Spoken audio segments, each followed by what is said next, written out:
Gundi Guardian skin ajja mutegeka bajjo ejjo twabaddeko naye wa Gundi ewakile je namusuubiza mbagenda mugulira emmotoka agenda muzimbira ennyumba agenda mugulira taata we piki ng'ani asuubiza bajjo yabyogedde ngamba kinasoboka kino sente mmeka bajjo gwe nali mmanyi oke gwe mmanyi ne kaakati mbandwawo mulaba asobola obbikola asobola isha bajja ayamba abantu bangi nga tayogera na kwogera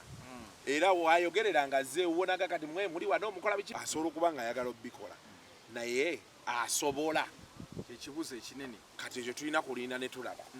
baba yataddewo time frame ne tulina ne tumanya time frame ebiki yataddewo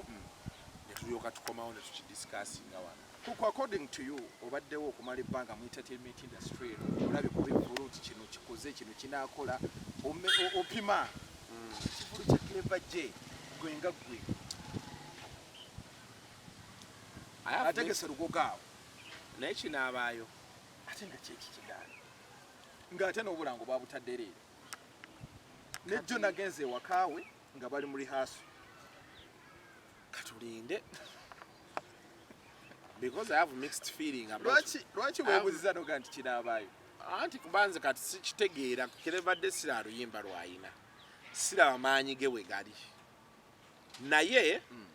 abateeka ebivulu bo bayinza okuba babeera n'ebyabwe bye babaze so nga bo bamanyi kubanze ekikulu kya byonna ennaku zino sikyali nnyo ku ground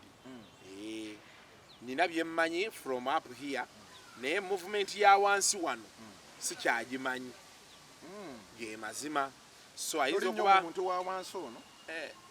watoli ku ground siri nnyo ku ground bino ebyokuzunga nti nzunga mu bivulu bategese ebivulu nina obbeerayo simani ziruka ku interview ngende ku papazi ngende waruna abayimbi gye bali biki ebyo kati yo siriyo naye ate wabawo stories zijja nga nina sources n'okubira omuntu owaye naga nti awaliwo yabaddewo kamubuuze namukubira nakuwa voice note nga beboogedde nakuwa first hand information so I don't know what Bajjo is after kuba omanyi abantu we bategekera ebivulu buli omu abeera alina ebibye ayinza okuba ayagala kwoza ssente nga alina diiru gye yakubye simanyi ayinza okuba genuine naalaba asobola okugjayo ssente oba okitegeera so katulinde tulabe kyavola nkugambye nti engeri gye sitali nnyo ku ground bino nga bwe nali edda bayinza okuba balina movement yaabwe gye bakoze ku ground eno esobozesa Clever J ofuna abantu Kasuku tetugenda kufiira oba kitobeera nnyo mu ground abantu nga bakwetaaga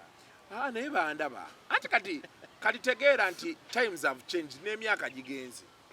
kati mmoze gw'oli ku ground kati nze be najja kati for example Diamond Platnumz bakola press conference Kasuku n'enzija tebagenda kumpa facilitation yemu naawe okitegeera kyeggamba oli agenda kwagala mpa emitwalo 3 nga ate mmwe gisobola okutwalawo naye nga ate mmwe bagenda bawa ebiri kate ne bagamba tubeeko abamawulire nga bwe bati tetujja bbawa tuwe Kasuku kuba maybe Kasuku bw'anaayogera kijjako okitegeera kati olekera abantu abalala but there is what they call sources nti moze omuntu ayinza okukola ekintu nentunulatunula mu makindi awo ani gwenkubira ne mukubira n'aba nga alina bamanyi ne bakuwa first hand information ekyo kimu ekyokubiri kati digital age gye tulimu ogenda breaking amawulire nga gagenze dda ku Facebook oba okitegeera tavola abantu abasinga they chose to move this direction bakola analysis bakola biki ebyo bwe bityo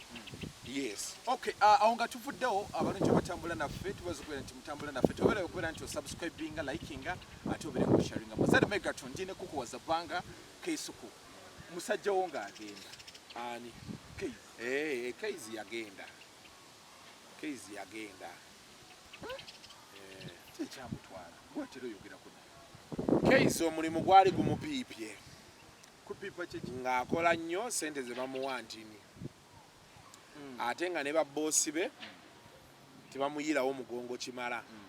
omanyi bino ebintu bye tukola kati olaba bino ebintu by'okwogera ku bantu biki ebyo byatabukamu otegera kyeggamba esimu ze gye nafunye gyera navudde ku bantu tekyayogera kati oliba omugamba ng'agamba Kasuku mwatya sikutya naye olaba kati bulijjo weeyongera okukula obuvunaanyizibwa ebibeerawo byani ogenda okulaba oluusi kati nze ebbanga lyembaddemu mu bizinensi eno waliwo wootuuka ng'oyagala yingira muntu naye n'ogamba is it worth it okugjako kerera yagenda okubwa abantu okitegeera n'okireka so Kaize okuva awo we baamusibira awo yatandika okulaba ebintu in a different way okitegeera era ojja laba nti bwe bamala omumusiba n'asaba yabagamba nti bannaye mulema temunnyongeza ssente emirimu egimu muginzigyeko era morning show yasanyuka n'agivaako ojja kukijjukira bulungi kusigalako wako ne rape kati n'abeera ng'akola kati for example ojja kulaba emikolo gyonna egibeerawo ebya entertainment kakubere kufiirwa kakubere kuki byabadde star presenter waabwe nga gwe badiployingayo okitegedde naye agenda okubalamu ekijja kyenteekamu n'ekijja nga tebikwatagana ate ng'alina obuvunaanyizibwa okitegeera kati bw'afuna omukisa oguyitamu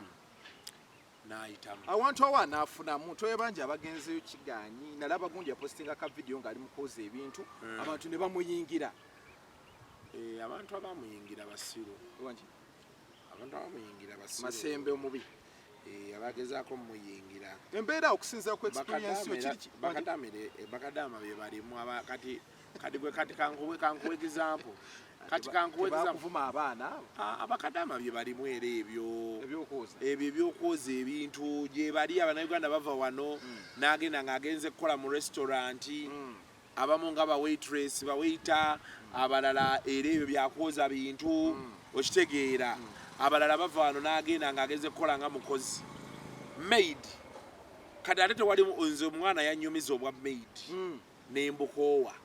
kunyumiza bunyumiza esaudi abaana abo bakola katonda n'akusuula ku famire kuba ab'esaudi balinga baki nedda nawuliranga jjajjanga aga nti abasoga tabeera yekka wantu abeera n'abantu bangi bwajja aleta muganda we n'aleta maama we n'aleta basenga bajjajja bonna babeera kati ezo ensi ezikuza oziraba tebakyalina bino ebyaffe ebyawana bye tulimu ebyekisiru nti moze olukula ne bakuteeka ku pressure nti ve waka ennyumba bazimba nnene osobola obbeeramu ne mukazi wo n'abaana they accommodate you kati otuuka eyo kati ngeyo mu bawalabu kuba bojjukira abasinga tebalina byalo waaliwe kyekyalo kyabwe bwafa nga bamutwala mugundi eri mulimbo gye baziika bonna tebalina bino obufeeti simanyi ebijja simanyi bike kati ogenda ne bakuwa ennyumba omuwala yali annyumiza ng'erimu abantu 8 naye buli omu yeeyisa bubwe ono bano taata ne maama bwe bazuuka ogenda okukola kati ate olina okulabirira abaana waliwo jjajja azuukuse ayagala kino n'asaba kiri n'asaba kino obeera wakamala okwoza ebintu bino ng'ate oli azuuka azze kunywa caayi n'akozesa ebintu ebirala ebyo nabyo ne bigenda n'oyala wano obuliri n'osiimuula wali n'okola ki ogenda okutuuka we weebakira ekyeggulo bakirya ssaawa 4 nti bo balina system kati ono taata ne maama bwe bakomawo bwe baba bagenda out bonna bagenda lumu bwe bava ku mulimu bonna bakomawo ate ne basooka banyumya emboozi obadde ku ki obadde nga ku kino deeno deeri bwe batyo okitegeera kati naye ekyenjawulo ekiriwo nti oli agenda e Saudi n'akola nga bamulisa bamunywesa kasente ke ng'akatereka ziba $2,000,000 n'akomawo nazo wano oba n'abaako kyafunamu osanga bwe yandibadde e Kampala ngeri ettaka teyandiriguze oba okitegeera kye ŋŋamba. Those are the things that happen. Kati kimu n'abagenda ku kyeyo they are odd jobs of course. Ekira kye ŋŋamba abantu nti abo abantu abo bakola egyo emirimu ate banemetiisatiisa abantu olw'okuba boogeddeko kuba waliwo abamu ate abatiisatiisa ne bateekawo embeera era ffe tuli eno simanya tozaalawa ali ku kyeyo tetujja kuzaalawa naye waliyo era ku kyeyo eyo yennyini nze naliko e Dubai nensanga omuvubuka omu yajja ku woteeri yange yandaba ku live buno bwe nali nkolanga nempostinga nga naŋŋamba be bali mu bya IT bya mutabani w'oyo lula waabwe omulala najja naŋŋamba oba akolera wa omulala yali dokita yajja nandabako waliwo omuwala omulala yajjera ku woteeri yange nga musomesa oba okitegeera so eje okugendamu ebyo ebintu si nti buli omu aba agenze mu ebyo musima akwoza bintu gye bali abaana bali sirias eyo ng'alina n'apatimenti ye nga tasula mu ddeeka era nga osobola okuva n'ogendayo n'akusuza onfuna bulungi gye bali so kati abo be baŋŋambisa bano abakolima nti nga bw'okolima jjukira ne bali gye bali naye bakola ki bw'otuuka osooka n'oddayo n'osoma notta emyaka egi oba egi 3 omala osoma n'oyingira formal system okitegedde kati abannayuganda abamu balaba ng'ekyo kijja twala obudde bungi oluusi ne ssente tebaziyina tebafuna scholarship oba okitegedde so ne basigala mu gino emirimu naye nze siraba nnyo kiri awo case kyatasobola kukola wakati case ekisooka muvubuka muto is making 27 next month so he still has he's making 27 next month he still has 23 years before he can feel he's old ku myaka aga 5 kutandika okuwulirira nti naye ensi nnungi baddeko kati anoonye mulimu akole tufunye okutya amawulire ga kuba case babadde beegomba watuukira okugomba nti embeera ebadde mbi bano abagalimu abagalogayi amawulire temuli ssente nze era abaana abasinga abo mbagamba ne mbaga nti bw'oba ofunye omukisa maybe yiga kamera ogi operatinga genda mu bintu bya editing ebyo kuba waliwo buli mulimu obujjira omwo oba okitegeera kye ŋŋamba olina omugamba olinaga nti kasuku nze njagala kusoma amawulire njagala kuba nga nze